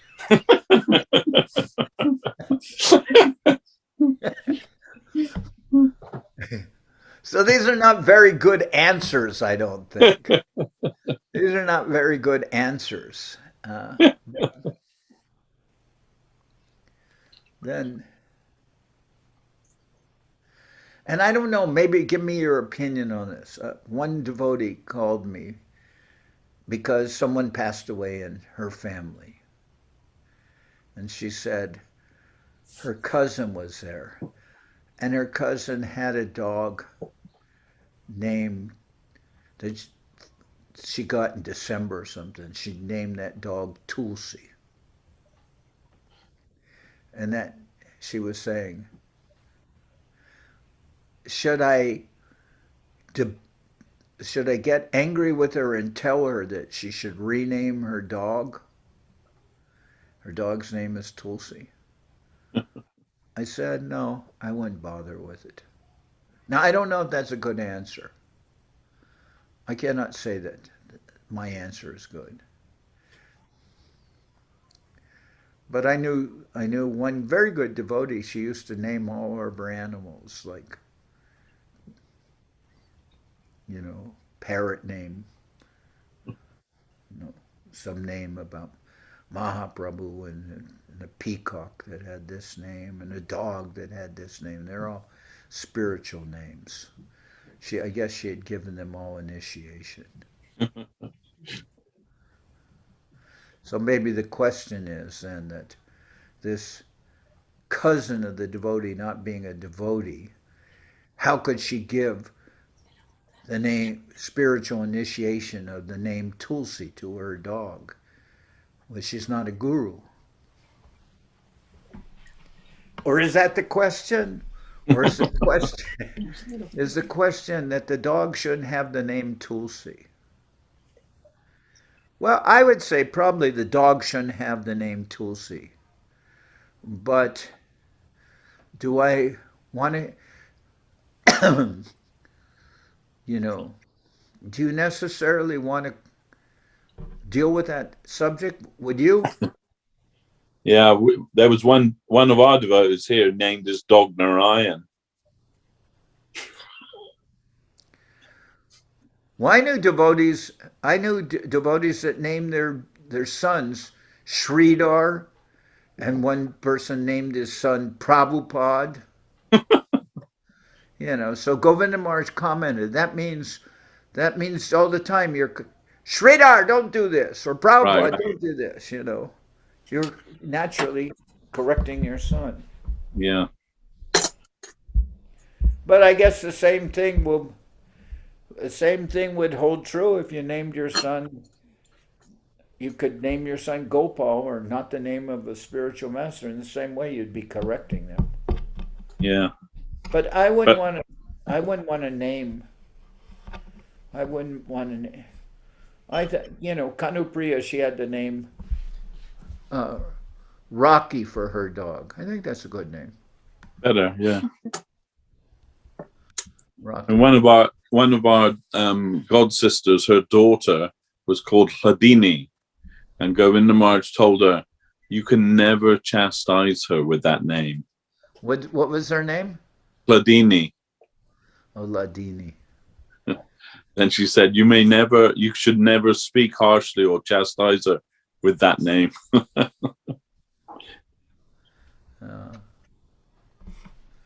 Well, there you see. I wouldn't have known that.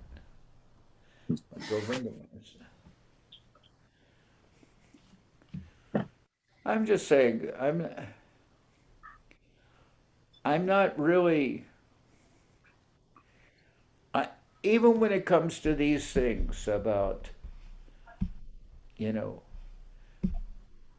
vegetarianism, this and that, I'm more concerned that people will develop faith in Krishna consciousness, for instance, in China, of chanting the holy names, engaging themselves in devotion.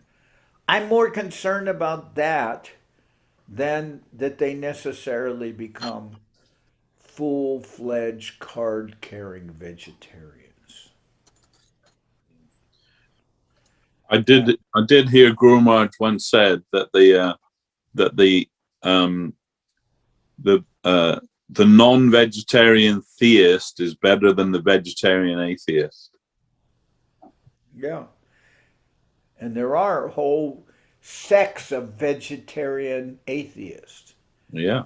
They're officially called atheist in the terminology of Vaishnavism. They may even be led by incarnations or avatars. Goswami Maharaj got into some conversation where somebody corrected him when he referred to that kind of atheism. Oh, yeah. One person was disturbed by it, and he stood up and he said, "Just stick to the Krishna stuff, all right?" And then Goswami Maharaj answered in a very nice way. He said, "You're right. You're completely right. We should just stick to the Krishna stuff. We should just only think about Krishna, only serve Krishna, only chant Krishna's name. We should always just stick to the Krishna stuff." But he went on to preach like that.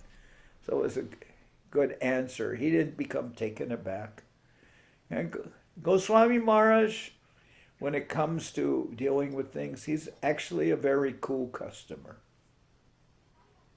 He keeps his, generally speaking, 99% of the time, he keeps his cool very well. Now, I feel like that as a person who brought Guru Maharaj's mission to the West, he deserves some consideration, right? Sure.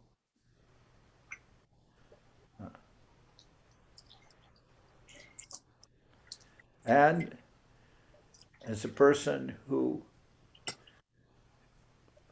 even more brought Krishna consciousness to the West, Govinda Maharaj, I feel what he said also deserves some special consideration too. I think you could be right, Maharaj. Yeah. I could be.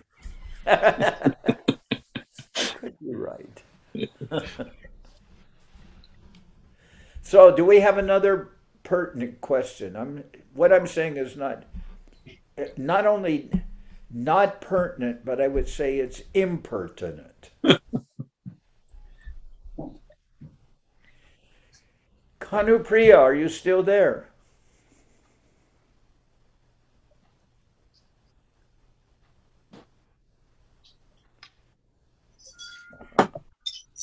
Silence came the stern reply. Sorry, Maharaj, it was on mute. Oh, where's Bhakti? He's here. What kind of dog is he? He's a Jack Russell. He's a Jack Russell. He's a very nice looking dog. He's a good boy. He's getting old now. Oh, that's so surprising. The person's getting old. Anyway, he shows his age well. Yeah. Govinda Maharaj had much affection for dogs.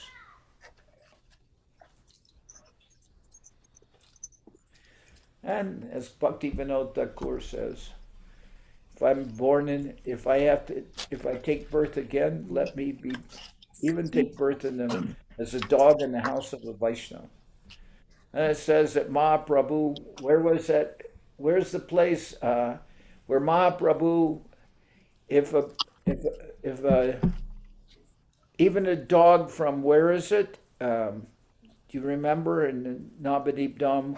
There's even a dog from that place, Mahaprabhu had special affection for them. Do you remember the name of that? No. It's a place, I think, near to Navadip. It may even be the name of what is now Navadip, but I'm not sure.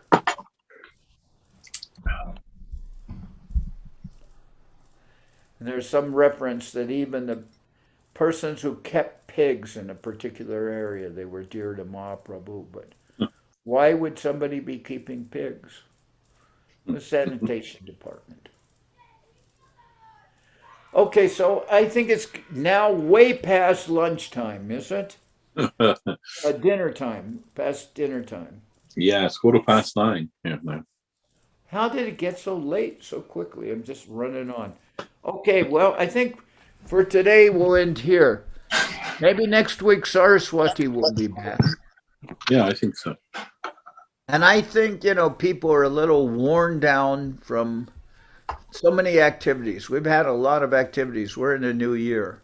Yes. I got a I don't know. I believe the calendars are now being calculated by Dundee Maharaj. Yeah, that's what I heard. Yeah. And in the past, weren't they on the site? What was the site? harikrishna.ru or something? Yeah. Yeah. Do you know how that was written? I don't know, but Madhusudana Maharaj told me that Dundee Maharaj had said they would be up by tonight. Oh, nice. He already, because I repeatedly annoyed him, he sent me the calendar for Sokel already. So I've already published that in my own way. Since people can't yet come to the temple in mass, I've just, instead of making it as a booklet, I made it as letter-sized pages on both sides, 10 pages, and people can download those and print them on their own printers for all I care. In other words, they can do it themselves. The calendar is there, and I printed two monthly calendars. Those are for people who don't want to call the months by their real names, like Trivikram or Damodar, or you want to call them by names like April or May, or even the Bengali names would be acceptable, like Vaishak and other names like that. But if people don't want to call, for people who want to see actual festival days without knowing really what month they're in, I have wall calendars for them. Okay.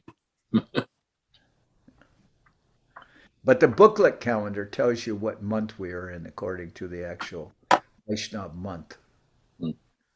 Not that I remember all that, but I think it's very pertinent. I think that's a good way of publishing calendars that they have. That what, at least by glance, what actual Vaishnav month we're in. Then people looking at that calendar will know why they can't get married in that month. Right. All right, I'm ending here. Enough banter. Okay, Maharaj. My dandavats to everyone. I'm sorry for rambling off or anything. Dandavad. Dandavad. See you soon, Maharaj. Dandavad Krishna and Chaitanya. Oh, you're there with Dundee Maharaj, right? Not exactly, Maharaj. Oh, but he's in Ukraine, yes, okay. Western part.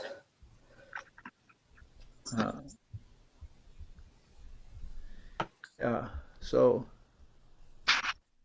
and I'm there to be. I'm happy to be with all the devotees. Those devotees near Upton Park. Those devotees are in Upton Park, which is at 1 or 2 stops from Barking, right? Yeah. Of course.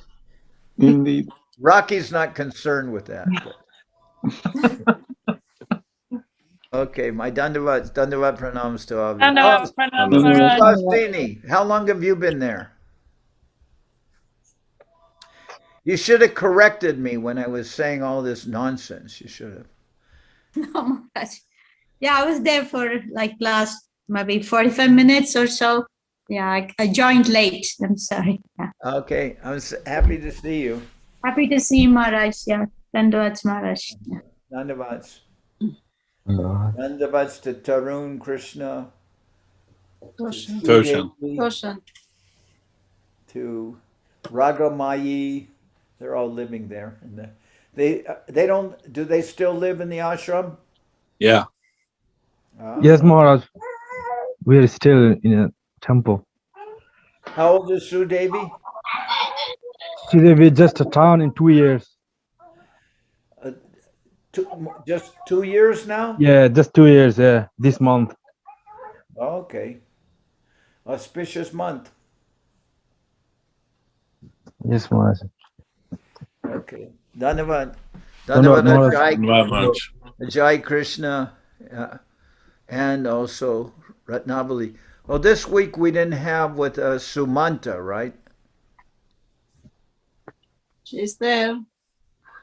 She's where? She's there. She took initiation. Oh, but Sumanta took initiation? Yeah. Okay. What's her name? Sharmila. Sharmila. Sharmila Devidasi. Oh, Sharmila. Yeah. When did she take initiation? On Gaur Purnima. Oh. From Acharya Maharaj. Okay, my congratulations to Sharmila. Is she here today? She was. I don't know if she still is. Okay. That's very great news. Tell her that's very good news. Happy to hear that. Okay. Dandavats to all. Jai Maharaj. Thank you. Dhanyavad.